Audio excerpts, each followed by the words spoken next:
You're listening to the Rapid Electric Tailgate Party. Let's join Monty Walker with the Rock Hill Investments Coach's Corner with Bulldogs head coach Jake Smith.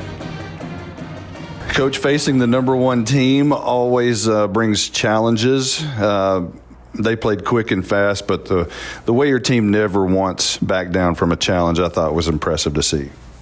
Yeah, obviously it wasn't the results that we wanted, but it was, even though that there was a running clock and they had some starters in and some young kids that they got to rely on, like in deep playoff runs. It was good to see our kids still line up and play hard and play fast. You just wish that we could have lined up better and played a little bit better in the first half, made it a little bit more interesting. But for the kids to come out, I can't even tell you what the score was after halftime, but for them to come out and still play, it was what kind of like what we challenged them to do, really kind of see their character and see if you really truly loved your teammates. And we're still trying to find those 11. So it was good to see them answer that call. Do you think you have the most dangerous kick return pair in the region?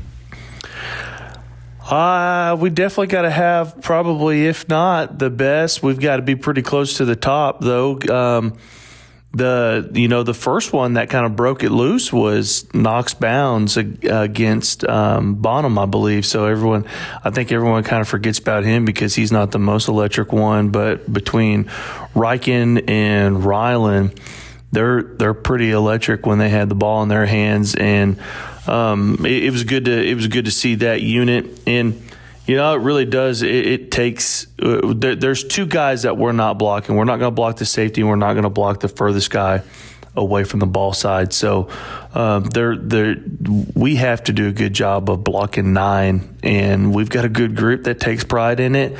And at once, like it used to be kind of like a joke, but once we finally broke it loose, kids take pride in taking one back every week. So it's a pretty fun group to watch, honestly, because they get after it and take pride in that unit.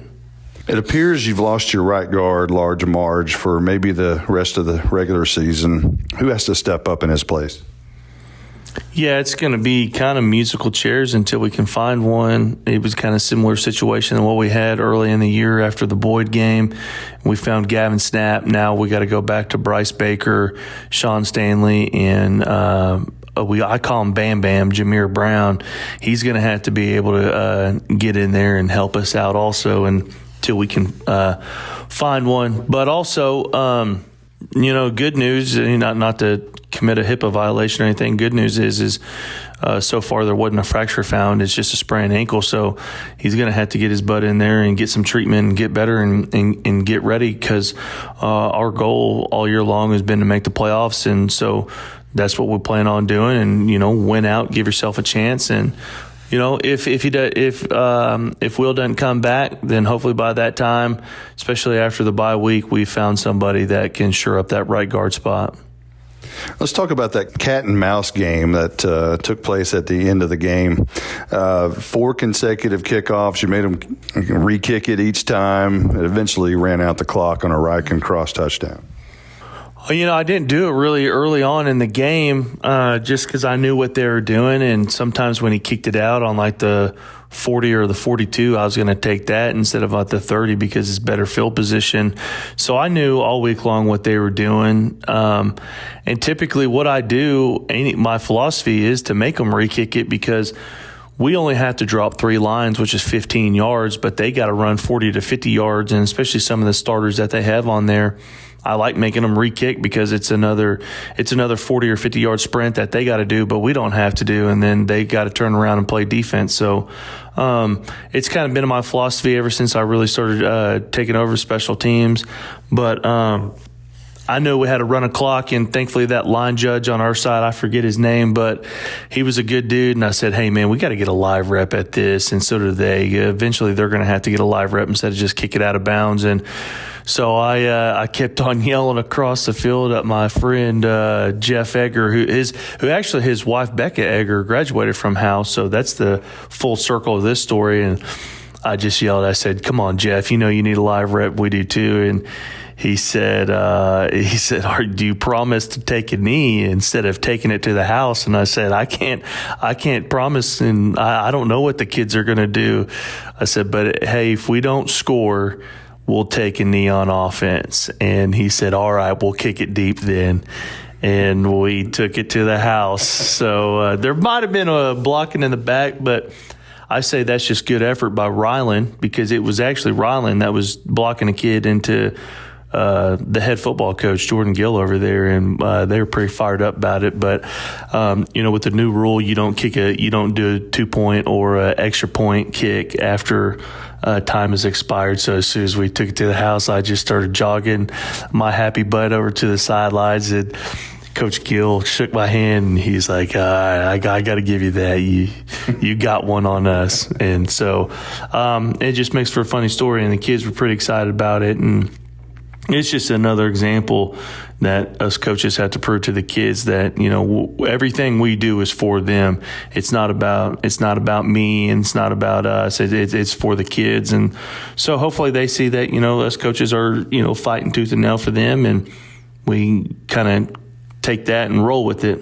You're listening to the Rock Hill Investments Coaches Corner with Howe head coach Jake Smith. We'll be right back. Tonight's Bulldogs football is brought to you by Noble Ridge, right here in Howe, just off Highway 75 at Summit Hill Parkway and walking distance to Summit Hill Elementary. Noble Ridge is our hometown's newest master plan community, featuring new homes from the nation's top builders, plus trails, parks, and family-friendly amenities. Developed by Rock Hill Capital Investments, a trusted North Texas developer with thriving communities in Salina, Sherman, and across the region. Noble Ridge is proud to call Howe home. Learn more at nobleridgetx.com. That's nobleridgetx.com. You're listening to the Rock Hill Investments Coaches Corner with Howe head coach Jake Smith. Is there a senior on this roster that you'll always point to and say, that was a kid when we were trying to establish DAT, and that kid was right there to start? Dylan Patterson. No doubt. I know that there's 6 other people that are going to be offended when they hear this, if they do listen to this, and especially their moms and dads. But it's Dylan Patterson. There's no doubt. Sometimes he's too Boy Scout for me. But we put him in situations where he has to hurt another teammate's feelings. He's a kid that shows up every single day. He works really hard. He is a really tough kid. Early on in the season, before we were giving him spells, he was averaging 120 snaps a game, where everyone else was only averaging between like 75 and 80. And, you look at a kid that plays offensive line and defensive line and how taxing and tolling that can be on his body. It wasn't fair for that kid to play that many more snaps than a Riken or a Rylan or a Buttery or even a Deacon Bender or a Knox Bounds. And, you get to point that out. That's the definition of discipline and toughness. He's a really tough kid. He shows up. He tries to perfect his craft. And, not one time did he ever complain, because he wants to play the whole time and he wants his team to win. And he'll actually turn around and tell a teammate that he's disappointed in him whenever he really is disappointed in him. And so there's no doubt, years to come, we'll be able to talk about Dylan Patterson and how he laid the foundation for the Howe Bulldogs. You have Kalispberg and Blue Ridge left on the schedule. What's the scenario? Do you need any help to get into the playoffs? As far as I know, we don't need any help. It's, win out and you make the playoffs. So that's really kind of goes against what we believe, just because we gotta go win a Monday and a Tuesday, Wednesday, Thursday, Friday, and so on and so forth, and be process oriented. But we also have to win the bye week. I know that sounds really silly, but we got to take care of our bodies. We got to be smart about what we do, especially, you win the Kalispberg game and, you got to beat Blue Ridge. You probably have a different approach than what you normally do.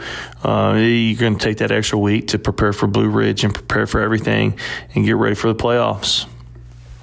These next 2 games are huge for your program. Bulldog Stadium really needs to be packed. How much of a factor can a big crowd make? Yeah, I think it plays a huge factor, especially when we're on defense. Offense possesses the ball and they get some first downs. We can finally flip the field and not have to defend a short field, especially, if you have to have an overtime game, depending on where you're, whether you're going to be on the north end zone or the south end zone. I think having a huge crowd plays a huge role in how the kids play. It's not going to change how we coach, but that extra type of energy. I'm by no means not an Aggie fan at all, but that 12th man truly does play a huge factor in games and how kids play. And plus, we tell the kids all the time that it's our job to entertain the community members and play for the community, because they're the ones that, they produce you, but they're also the ones that pay taxes, that provide the turf, the track, the stadium, the uniforms and the equipment, all that stuff. So you owe it to your community to play as hard as you can, because that's what they deserve. So I think if we can get this thing packed like we did past couple times this year, it'll play a huge role. Callisburg has shown all kinds of formations on offense.